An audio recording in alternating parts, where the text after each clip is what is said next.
Welcome, Underdog Podcast listeners. It is Jenny Mitchell here with yet another incredible author from the Collaborative Leadership book that's being birthed in the fall. The guest I have is a pretty incredible gal, I have to say. You're going to hear more about her and about her story about dignity. Her name is Justine Hendricks, and she is the president and CEO of the Farm Credit Canada, which is an organization that is 100% dedicated to the food industry. Welcome, Justine. Well, thanks, Jenny. Awesome. I can't wait to dive into this. We know each other well. Okay. So you and I, we've spent time together. We met each other through our not-for-profit roots. I have to say that your story really surprised me.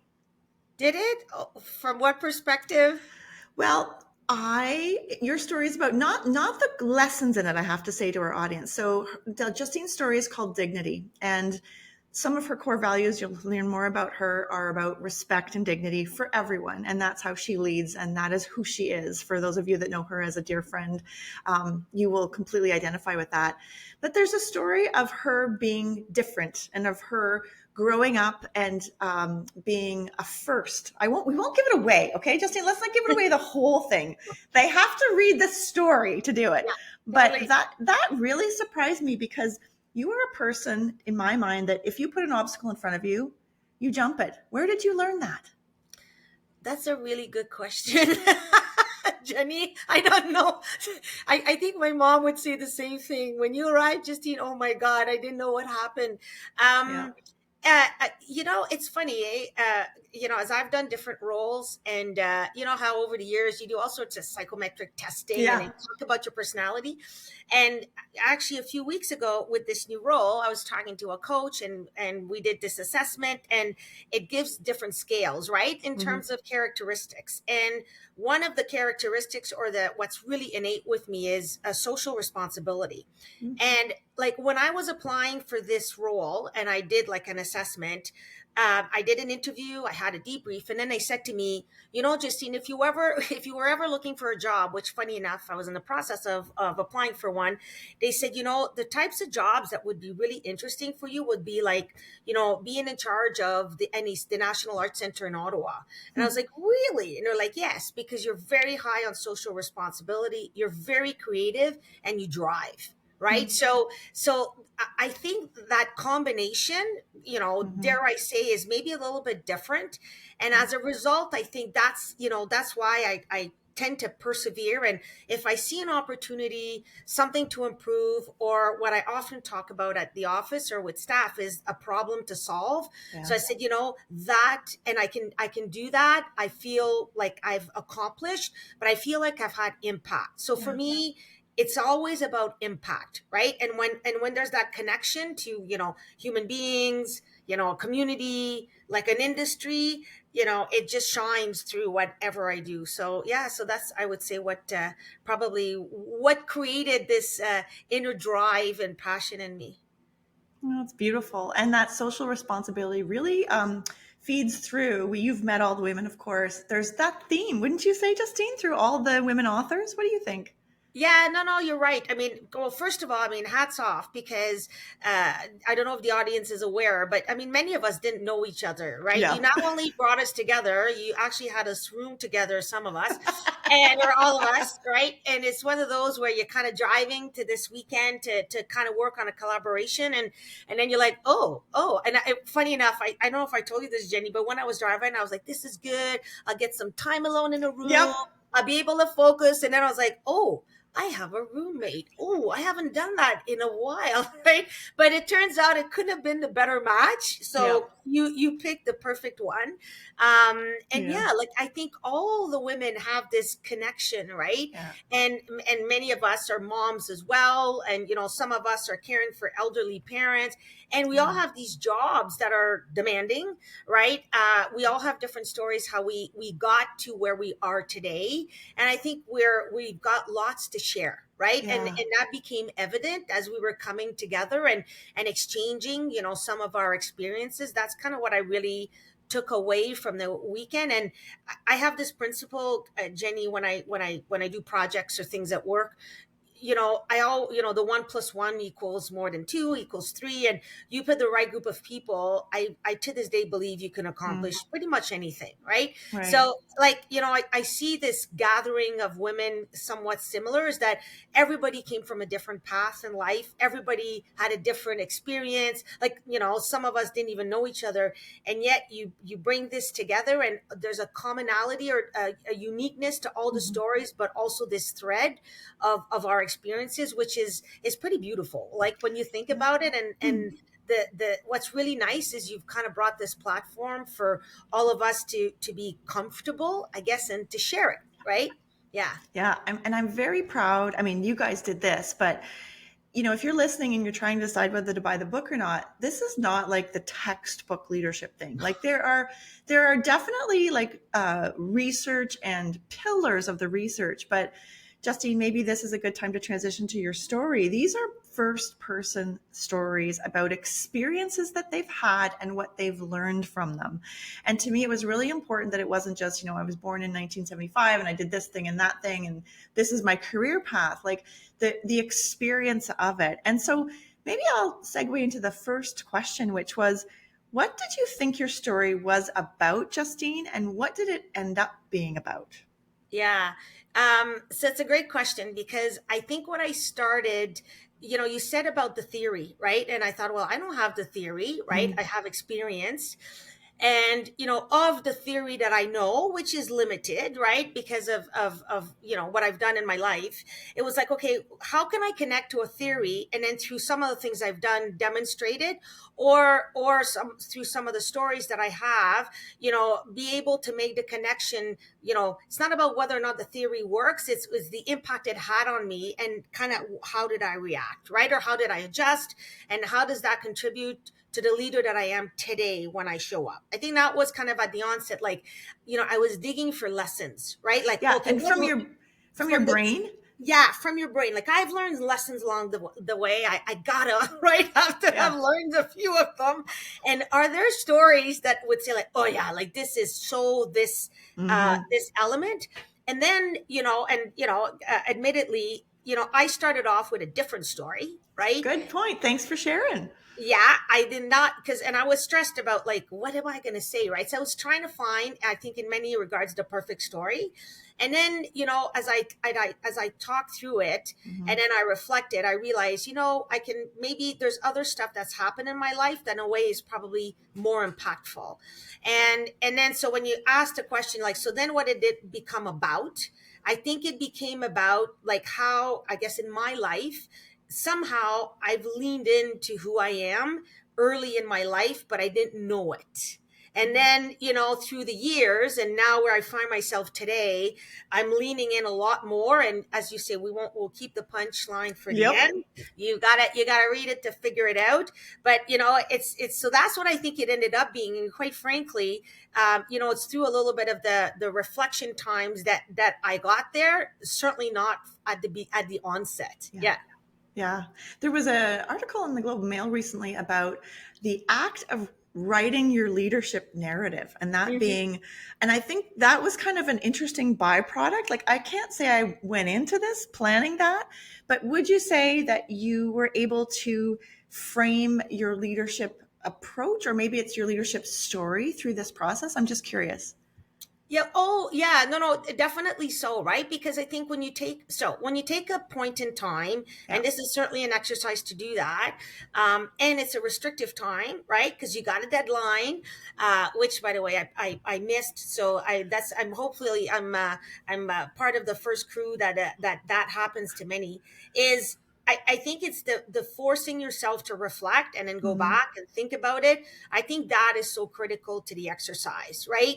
And to your point about the narrative, yes, because if you don't go back and you actually take the time to walk through and to see in that time element, like, who you were, what you Yeah. did, and then you compare it to, oh, who you are today and what would you do type thing, or what you do every day. I think you can't get that unless you have that reflection, unless you're I guess, a superstar of some sort, and some people might be really quick. But I do feel the reflection is kind of like the key ingredient. Uh-huh. And we often don't give ourselves that luxury to take the time. right? Yeah. And you're a self-professed doer, Mm-hmm. right? So asking you to reflect is, yeah, I agree with you. And I'm not a big journaler. I love the concept of journaling, but it was a Yeah. forced time. And I think that sense of, we're going to talk more about community later, but doing it together. Yeah. So, okay, quick one. A high level synopsis of your story. Don't give too much away. All right. And then please give us an excerpt. So high level, where am I? Or I guess you can kind of dive in. Yeah. Yeah, I mean, so at the high level, in my chapter, it's really about taking two moments in my life, like one when I'm very young, and then one later when I was a leader. And I think in one I was probably more innocent, right? And you'll see in the excerpt that I'm gonna read soon. And I faced something, and I just did it. And as you said, Jenny's probably Justine style all the way, and it was kind of already definitive at a certain point in time. And then later I faced another incident when I was a leader.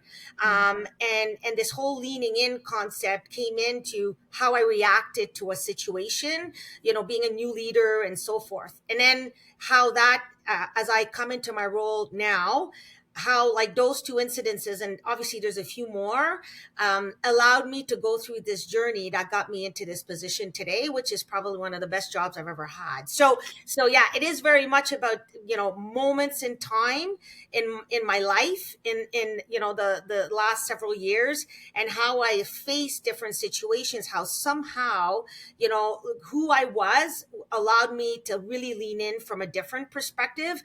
And admittedly, so I probably didn't use the framework and all the theories. I Yeah. just I love you know, that. it was not about like, oh, like I've been trained to do this. This is Yeah. how you deal with a situation. I think I tackled it very much from I'll say a human perspective, and just my curiosity and wanting to understand. Like that's really, and that comes out a lot when I work in terms of, I share with my teams in terms of the importance of curiosity in life.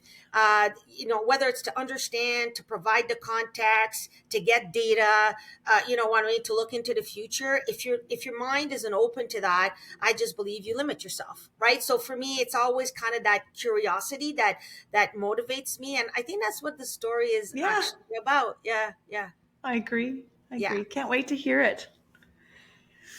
Okay, so off to a little excerpt, to tease, I guess, the audience and so forth. So here it goes. September 1978. I was 5 years old and ready to go to school. I was thrilled for the opportunity to meet new friends, learn in a different environment, and to take on the world. My mom used to tell me the story about how when I was born, the doctors said I almost jumped out of her womb and was so ready for the world. For me, this was probably chapter two, entering the school environment. I was so excited that I had studied the name of my school and where it was. I had a uniform that I was so proud to wear and could not wait until I could meet my fellow students. On the first day of school, my mom brought me to the corner and waited for my new chapter to begin. And just like that, the doctor said, I jumped onto the bus as soon as it stopped and sat down near the front. I ended up arriving late to school that first day because the bus driver had missed my stop as he was dropping all of the kids off. By the time I reached the school, class had already begun.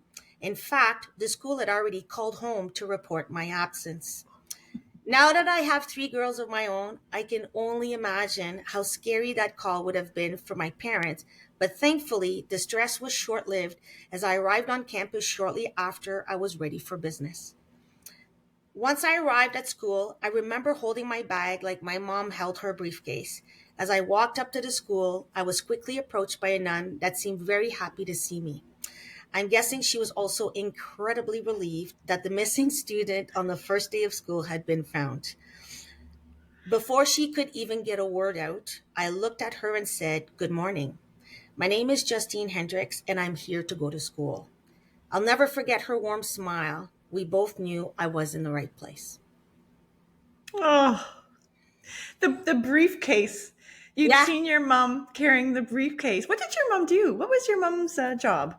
So mom, oh, back then, mom, I think she would have been working at uh, actually Abbott Laboratories, and Okay. she ran some of their products and helped support that from it. So she's a registered dietitian. Wow. So yeah, so she was a.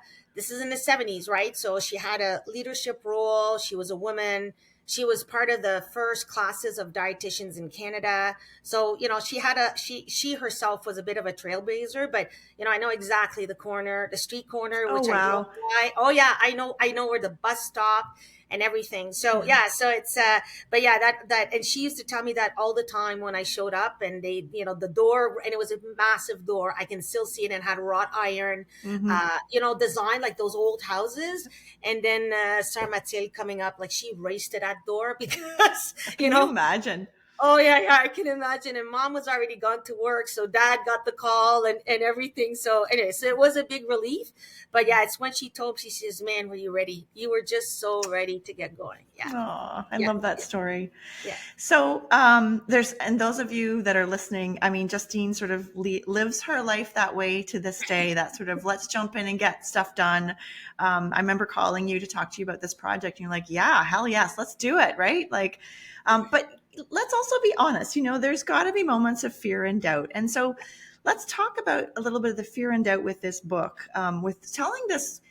We talked a lot on the retreat about these personal stories, right? It's one thing to read your bio, and if you want to read about Justine's credentials and all that, you can look in the show notes. But when fear and doubt got in the way of you expressing yourself, what did you do? What did you think about? So I guess in the context of the book, right? And you and I have talked about this, Jenny. I think the fear is also like, wow, like you and I can have a conversation in a restaurant or with a glass of wine, and we can pretty much say anything to each other, right? It's a different story when it's going to be on print. So you kind of start to think like, oh, like, am I going to insult somebody? And being the type of person that I am, it's not my intention. Yeah. So how do you capture be a story, and be respectful, and if you think of dignity, I would probably say in this, it would be to respect the dignity of those that were part of my journey. And it's not about Yeah. shaming or pointing. It's about saying, oh, these moments in my life as I reflect back really help to shape who I became.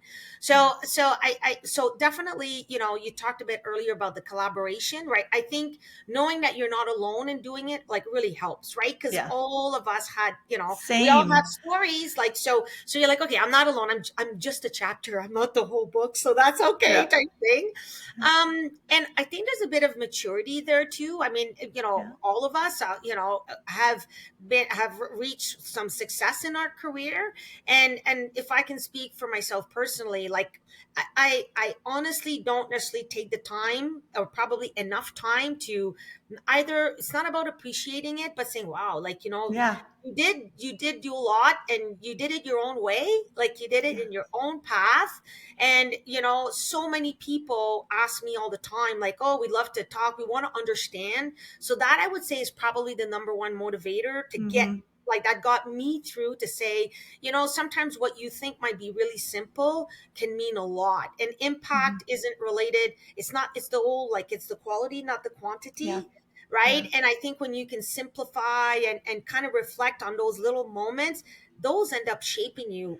For me anyways, it's Yeah. not all the theory, it was really that. So that's kind of, I would say, probably what got me through the courage of saying, put it on paper. These are worthy, because I think there's Yes. a lot of that. And I certainly would have said, like, oh, you think really this is good enough? Like, I could think of other things. And so having that support mechanism along the way, I think was really important. Yeah. Yeah. I think all of us sort of said at some point, well, I'm not Michelle Obama. Like, Yeah, like, I mean, I'd love to be, I just want to have Michelle Obama's arms. That's yeah, actually yeah, all I yeah, want yeah, is her arms. yeah, yeah. I Right. know, I know, I know. Yeah, Yeah. totally, Well, totally. and I think you said something, and I think there's a nugget there for our listeners. Celebrating your own accomplishments. I think as women, we've been taught so long that to fit in, we have to diminish ourselves. We have to be less than. We have to dim our light. And so maybe one of the takeaways for those of you listening to this podcast is right now, like, take a minute. what's one thing you're really proud of about yourself, and something you did that you're proud of? And I've started this practice with myself and my husband, actually, and I'm working on it with my executive coaching clients. Take the moment to say it out loud. Like, oh, like in your world, Justine, I'm sure it's like, wow, we made it through some crazy complicated policy and it actually got through the government. How often do we do that and just jump on the next bandwagon, right? Yeah. It's Yeah. like we don't take that time. And I mean, of course, as leaders, we know to acknowledge our teams, but I think that self acknowledgement, which is not very comfortable, at least not for me. It's funny. I put out a thing on LinkedIn recently that said, I had to start it with, I'm tooting my own horn. Like, it was okay if I just gave it the caveat. I was like, why do I feel I need to do this? Well, because it's not comfortable for me to have testimonials out or whatnot. So I want to normalize that. That to me Yeah. is, let's celebrate each other and ourselves. Yeah. And if I can add, Jenny, you're making me think of something that happened last week, actually. So, um, that celebration, or that celebrating an accomplishment and Yeah. what that accomplishment is, I think often, like many people, obviously women and men, but women in particular, I think what we end up doing is we diminish the Yeah. accomplishment, like, right, like, so we know it's a good thing, but it's never good enough, right, when you compare either to others, like whoever, right? And but I think over time, and you're right, I mean, it's, I would say that's probably an important story, or an important nugget, is, I Mhm. think, is, do you reflect on what actually is the accomplishment, right? Like, you can have an accomplishment, oh, Mm. with my leadership I helped grow a company from, revenues of X to Y, right? Like, I did all of this thing. And I would say more than ever in my space, and again, back to this social responsibility, I have much more joy in my accomplishments of impact to people. And just last week, we had a roundtable with some customers, because I'm still, in my early days in my role, and we had a farmer at one of the table, and we started to talk about mental health, and this has been Mm. one of my ahas in my new role, the significance of mental health in agriculture and agri-food. And those of us that are kind of more, I'll say, city folk, I was certainly one of them that didn't realize it, right? And Yeah. then as I've been meeting these customers, like, and they tell their story, and it dawned on me, during COVID, a lot of this came out because we said, you're at home, everything's staring at you, right? So, not being able to do that interaction. But think about it in if you're a farmer, right? You Mhm. wake up every single morning and you either stare at your success or your potential failure, and a lot of it you don't control, right? Like Yeah. if it's weather Yeah. related and so forth. Anyways, long story short is, this farmer, we were talking about mental health and what role can my organization play, and he started to relay the story about, he and his wife, decided to go into farming. It was not necessarily like, farm passed down from one generation to the other. And at one point, with some of the tougher times that have happened over the last few years, it got really tough, and he was a younger farmer. And then, Farm Credit at one point called him, and he said, we called and we said, okay, we're there for you and so forth, but at what point you're gonna have to pay us, right? And as he was telling this, like, the tears were Yeah. flowing down his face, and Yeah. it's so emotional, right? Yeah. So then after this, and not to worry, he's still a farmer, he's very successful and all that, but it was a moment in his life, right? So he sends me a note to say thank you. But Mm. what he said in his note is, you made it comfortable for us to open up, right? So if I look at an event like that, all the coordination and, all my team that pulled that off, this is fantastic. That was the accomplishment. It Mm. wasn't, you know what I mean? I'm not Mhm. looking to grow more business. That's not it at all. The fact that somebody that, I met once, right? And on top of it, not one on one, that was able to articulate that back, because we created, and my team did it, Space. as space. To me, it's like, keep it up, kiddo, you're doing, they're doing the Yeah. right thing. And it overflows my bucket with wanting to do something about it, right? Yeah. So, and I just wanted to, because I think today, and often we articulate, like, we feel that accomplishments has to have like a number, or, you know what I mean, Yeah. it's a from A to B, right? And that has to be a big enough stretch that others, as they hear it, will say, oh yeah, like, that's good for you, right? And it's, we put this outside Yeah. comparison to us, that I think in many instances is wrong. And then it sets us up Mhm. to be more anxious, never thinking that it's good enough. And then as a result, right, you don't Mhm. take the time to Yeah. acknowledge that you did a good thing. Micro micro celebrations is what's coming up for me. Like like they don't have to be massive celebrations. And the other thing that comes up is your word dignity that you gave him. He kept his dignity Oh, yeah. while he shared this story, and your point about feeling safe. I don't know, that's a secret sauce of Justine's, is this sort of very down to earth space. I can only imagine that there's a lot of transparency in your office. In your story, you talk about how people first, like it's a big thread. It's funny because I love your example of like the practice and the leadership best practice. So the books say if you're going to manage, you have to learn how to manage people, which you're like checkbox. But you really embrace this, and you were a person that loves people. How did the collaboration aspect of this book? So again, you know, a these are high powered people in the room. So keep in mind that we've got a very unique group, but how did that collaboration of like how did they hold your hand? And I don't mean that you need to have your hand No. held, but normally you're in charge, right, Yeah. Justine? Like that was a really funny shift. Tell us about that collaboration. Yeah, no, it's a great observation. Yeah, like you were in a room full of women in charge, right? So what happens then? Like, who do you point to say, okay, you're the real lead? Like, Yeah. you're the quadruple A personality, so you're gonna go, right? We're the other ones. And funny enough, that didn't happen at No. all, right? So I think there was a huge sense of humility, I think, in Yeah. the room. And I think that's what contributed to this openness, well, not just to share, to Yeah. exchange, to listen and hear to what others had to say. And I think that was like, again, that was probably like, I don't know if it's our basil touch or our garlic touch or whatever you want to call it, but it was part of the recipe, right? In Yeah. terms of, Yeah. I think all of us, because I do think we're all fairly humble, we're used to juggling 50, 100 things at a time. And Yeah. all of a sudden we were in this space and everything was being juggled for us. Let's be honest, Jenny and team, there was nothing for us to do other than I know. focus. It was so tough. It was I so know. but yeah, it's true. Like I call it in my world, I often say it's you eliminated every single excuse. Right? Like Yeah. in a good way, Touche. the most positive way. And then people came and said, okay, so and I think they it's not even about stepping up. It just naturally came through. Yeah. And you could see it, we were joking at, when we get at to dinner, even the first night, if there was any fear of, anyone in the group feeling left out Yeah. or kind of quiet, that didn't happen. We probably, overtook some of the spots we went to. But I think that's what really kind of Hmm. helped in terms of the collaboration. And then you saw this desire, this willingness to exchange in a very humble Yeah. and open way.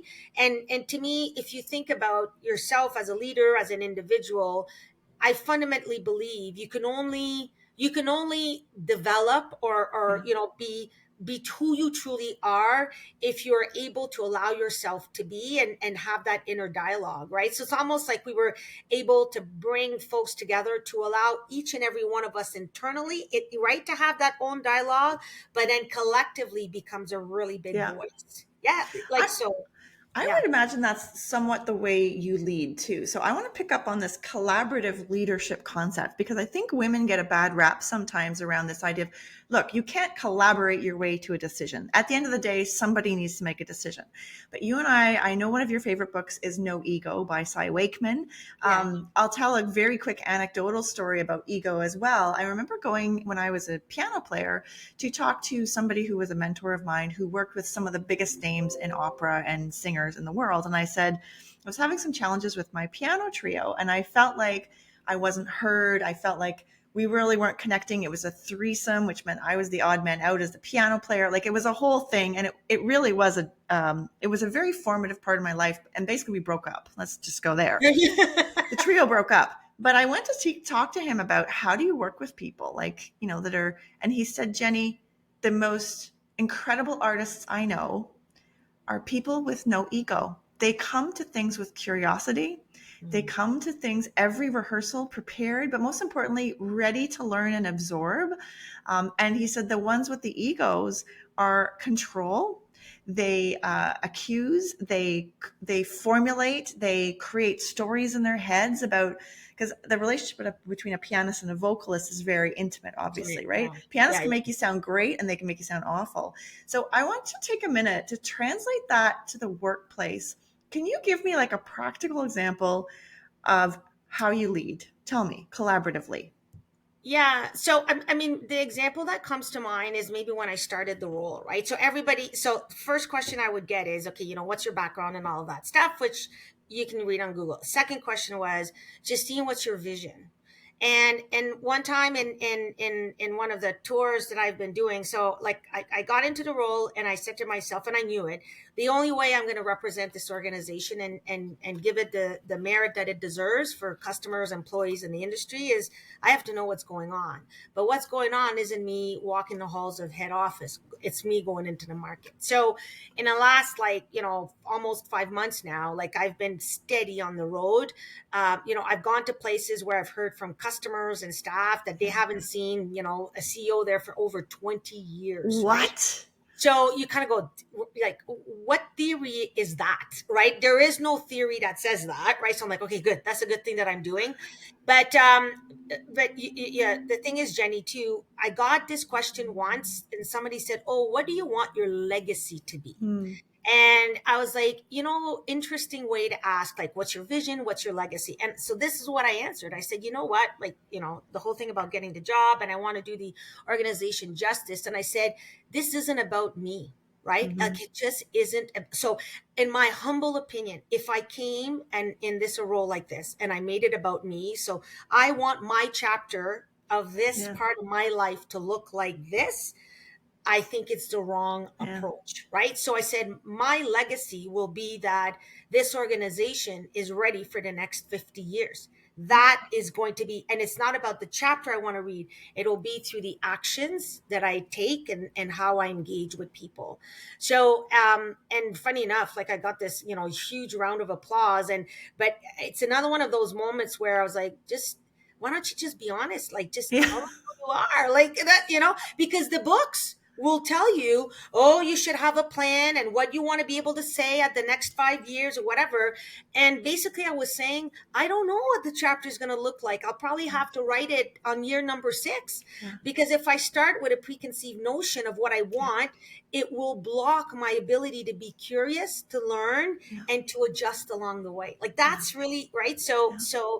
yeah, that's how I think it is. So when I go in the field or when I'm with customers, and some of my best moments, like I've had lunch in, the garage of a dairy farm with all the big tractors and stuff on, and it's been some of my best moments, Sure. because here I have, folks that have been doing something, working so hard, because not only they love what they do, but they Yeah. love their country, they're proud of who they are, and they just want to be able to tell their story. So Yeah. I walk away from these things, but my curiosity is what guides me, right? Like, I come out of a meeting like that, and the poor folks that follow me, I'm like, okay, so this is what I heard. We need to do this, this, and Yeah. this. Yeah. And it's like over and over. So they're like, oh, don't take Justine out. It's very dangerous. But that's how I lead, right? And then I think, as a result of that, and I know you can't do everything. Like, I know, so not to worry, audience, about that. But it's what I see, it sparks in people. When you just kind of remove roadblocks Mm-hmm. and you create that art of the possible, it's just fascinating to watch what happens next, right? Yeah. And that's kind of what I get up from bed every single day, is to Yeah. watch kind of what happens next, right? Yeah, I just think that's what life is all about, right? Well, like, really, whether it's home or work, and that's what makes it really exciting. We Yeah. need to bottle you up and share you. Although I can imagine with the phone calls, having been on a number two, like I talk a lot about number twos and number ones, right? Yeah. And the number one, Justine calls from the road back with the dust flowing out the back of the car, and she's like, "Oh my god, I just had the most amazing XYZ," right? How do you manage expectations? I just want to ask that, because imagine there's a lot of expectations when you show up a dairy farmer, and they're really, sometimes they're unhappy. How do you preface that? I mean, prepare myself for it. or prepare, manage expectations of others. So, Oh yeah. like, they want this and this change, and you don't know at this point whether you can do that. You have no idea. Yeah. So for me, and again, over the years, what I've realized, so and I've done a lot of things that, I didn't necessarily go to school for, right? Like Jenny Mitchell becoming Yeah. a pianist, and here she is doing podcasts on leadership. So, which is a great thing, Yeah. right? So I'm in that class as well. So in terms of managing expectations, so my experience has shown, and certainly since in this role, when I go to something new, I use my curiosity to quickly try to get a sense of what's the lay of the land, Yeah. right? And that, I think, informs a lot, Jenny, for me, what the art of the possible is. And Mm. once I know that, then I'm confident to manage the expectations. If Yeah. I don't know what the lay of the land is, I could react two ways. Somebody gives me some feedback to do something, and sometimes it's just feedback. Like, you Yeah. don't have to do something about Action. anything, right? But then you'd either, out of fear, you'd say, oh, thank you, and not say anything. And but when you have more confidence, not only can you carry the conversation to the next level, if I can say that, and then you can say, okay, let me see what I can do. And you know what I find is, I think people recognize that, I'll say, because you're a leader of an organization in a very complex industry, they know that I can't get it all done, right? Yeah. So I don't worry about that. What I think makes the difference is when they see that, your curiosity comes to the table to actually understand. Yeah. And I've been in meetings, like even last week, where they were talking about this acronym, and I literally said, I'm sorry for asking this, but can you just, because they were talking about an insurance program and another program, and they were giving me feedback, right? And I said, can Yeah. I just make sure that I'm clear? And I'm the CEO of the organization that's supposed to know anything about the food industry, and I didn't. But they were so generous. They said, Yeah. right, I'm like, now I understand. So when I left the room and I was with my colleague, I'm like, okay, so can we do something about this? Like, what's going on? And that's what kind of leads me to the next set of dots that I then try to connect. But I can tell you, what I also have learned along the way, and it's not a complicated thing, but it takes dedication. Is the power in listening to somebody, hearing, and Yeah. then at one point in time later, demonstrating to them that you're playing back what they told you, and it doesn't have to be from work, right? So, like Yeah. yesterday, like a staff came into my office and we were talking about something. So that person was ready to jump in. I was like, well, hang on a second. Like, it's July. Like, what's going on? We go to the cottage. Because, yeah, when you're right? When people know, don't mess around, get to the Yeah. point and move on. So we have this really great chat. And I'm like, so I said to the gentleman, so like the boys, right? Like, how are the walls? Because he had told me once about, when you got boys, Justine, like, I've got the plaster ready to go. So at the end, he's like, I don't know how you do that. Like Yeah. you told me that Yeah. 3 months ago, and I think it Yeah. is one of my superpowers. Like, Yeah. that it goes in a drawer, but I also think is because I love people. Yeah. When they talk to me, I am genuinely interested. I don't do it because it's part of my job. Yep. So, and I love the detail. I love the fact that one of Yeah. my staff has to hold plaster, right? Because he never knows when there's going to be an exchange or a game that the boys invent that cause a bit of renovation requirements. So that to me, and then it helps me. It helped me remember who that person is, Yes. actually. So it becomes that association game. But yeah, like that's kind of, I think, how I do it, and how it shows up.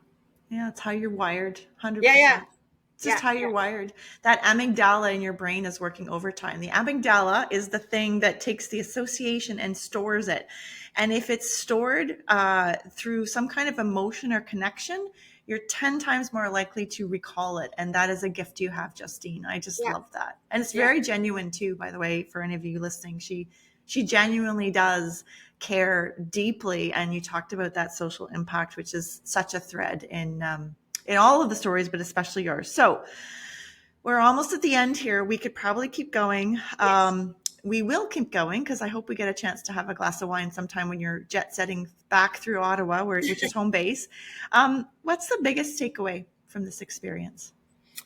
So you know what? It's perhaps a really simple one, but for me, the biggest takeaway is about taking the time. And there is a lot of theory on this, and a lot of people told me about it. Like when you're a leader, it's an investment to give yourself time, and if you don't do that, you will over time regret it, because a part of your role when you're a CEO, I think it is to be that guidepost for the organization.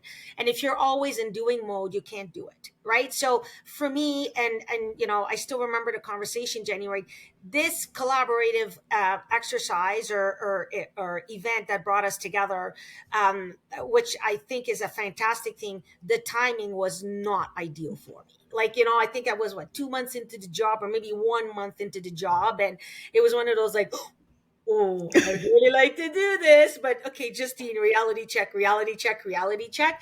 And it took me a few conversations to say, this is about you. It's not about, who you are as a CEO or whatever. So why don't you test your skills and investing the time?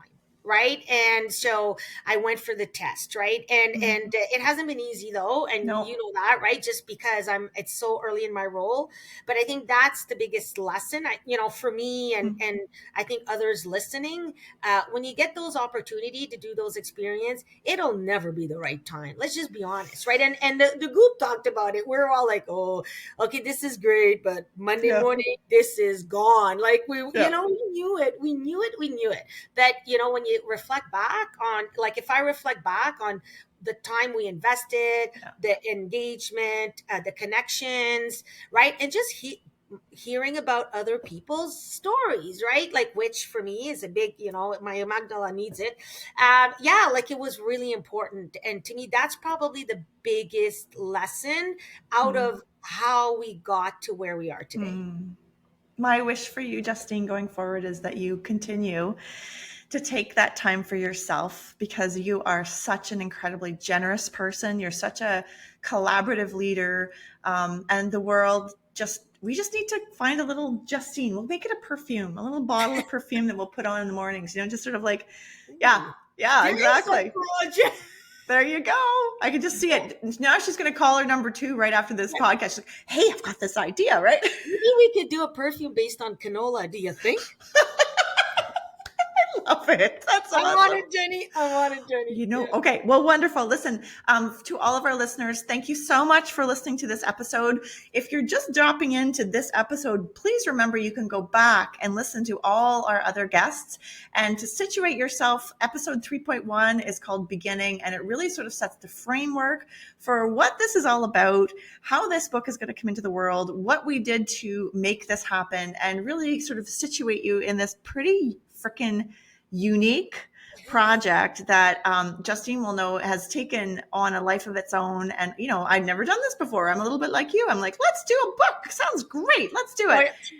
And ironically, I'm wired like you are. There's a lot Yeah. of similarities that we have. And the idea of doing it by myself is just so unappealing. But to do it with others in partnership, in collaboration, in support, and to have that bounce back and forth to clarify ideas. I will say, and Justine, your chapter is now basically complete, and to see the iterations of the drafts has been really amazing too. So I just want to give all the women, including you, kudos for keeping to show up, right? Like, stick to itness is part of this, and I can't wait for all of you listeners to hear it. So without further ado, Justine, thank you so much for being Thank my you, guest. Jenny. Thank you. And yeah, for those listening, and like I said, it's been an amazing experience. Yeah. And again, it's you've so successfully created this safe environment. Yeah. Yeah, no, it's been a blast. Awesome. So if you want to connect with Justine, you can reach out to her on LinkedIn, just Justine Hendricks, regular spelling for everything. If you want to reach out to me, I'm Jenny Mitchell. There's a gajillion of them, so don't try and do it on LinkedIn. But Jenny at chavender.com. That's Chavender like lavender, but with a CH at the beginning. And I would love to hear how this episode impacted you, what you took away from it. Basically anything, to know that there's people out there listening that have been, to your point, impacted by this experience and this beautiful sharing of these stories. Thanks, everyone. Go be great. We'll see you on the See you. next podcast. Awesome.